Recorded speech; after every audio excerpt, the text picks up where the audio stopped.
I'm Nicole Lunning. I'm a postdoctoral fellow in the Department of Mineral Sciences, specifically a Peter Buck and Smithsonian Institution fellow.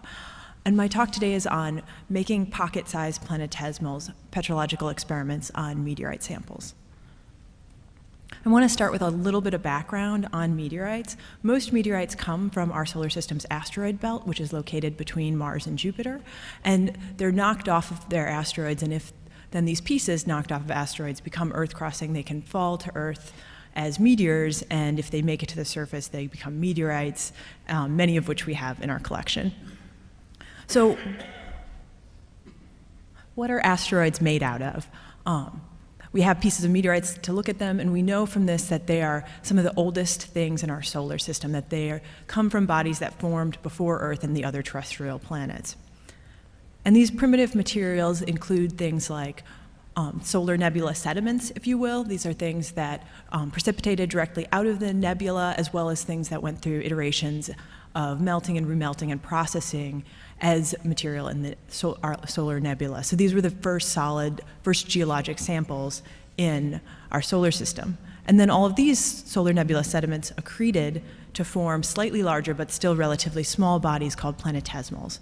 And the first of these to accrete, their source material still contained short-lived potent radioactive nuclides, most notably one that I'll mention later in the talk, aluminum-26, and these provided a heat source for the earliest accreted or coalesced planetesimals, which drove melting on them and what we call planetary differentiation, the separation of a core from the silicate mantle and crust.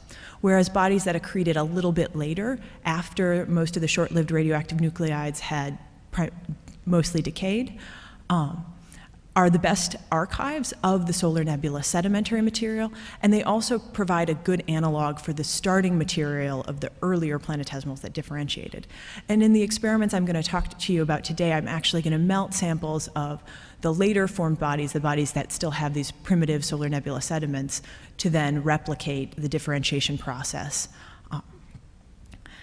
And this allows us to look at the separation of the core material from the rocky material, which is a fundamental geologic process in these earliest planetesimals and subsequently later in the formation of the Earth and the other terrestrial planets.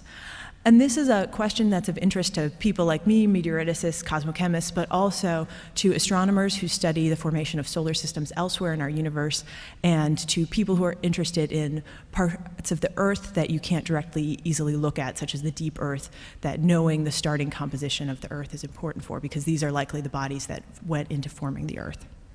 Which gets into my specific slice of this question, which is in the experiments I'm going to present today, we're looking at how differentiation proceeds on bodies in which iron metal is not stable, which is usually the core forming material in bodies, including Earth.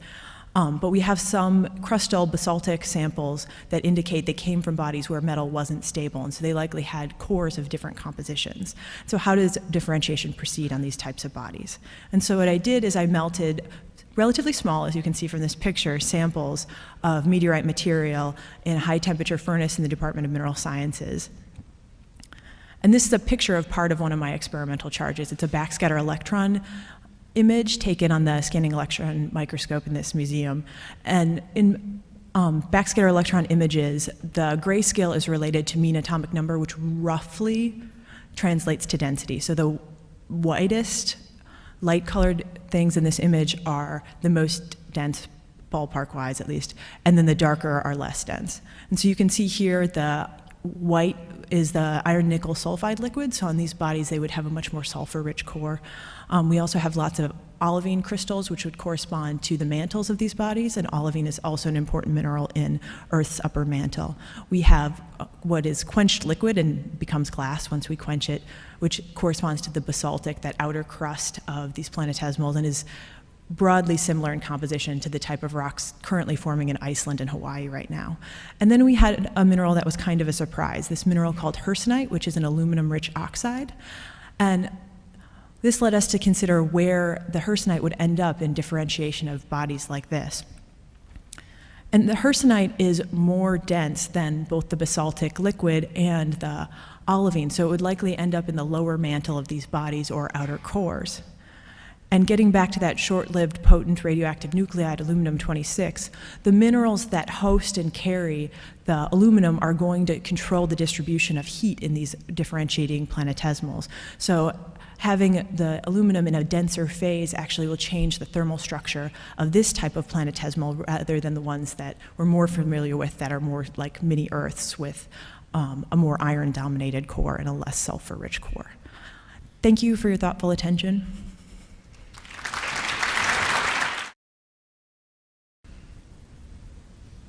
Actually, for me, I became interested in meteorites at this museum. I was already a geologist, but meteorites are such rare rocks, most geologists don't see them a lot, and I really fell in love with meteorites here.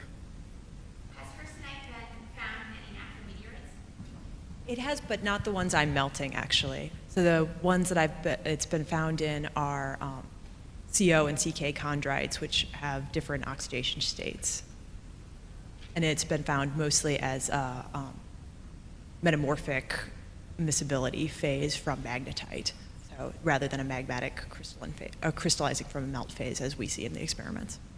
What you were doing, those are really small samples, which I assume is because there's not lots of meteorite material around. If you had done significantly larger melting experiments, do you think you would have gotten the same results? So we did two different types of things that we melted. So what I showed you is actually a pressed pellet of powder, and it's a powder that was homogenized from a much larger sample. It's actually a standard, so its composition is very well known.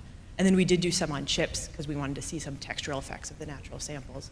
And so those are more the ones where you may have some heterogeneity in the sample, but the ones where we're doing pressed powders, since we have a very representative composition, it's a reasonable inference that a larger sample would just scale it up, but we'd see this. Thank you.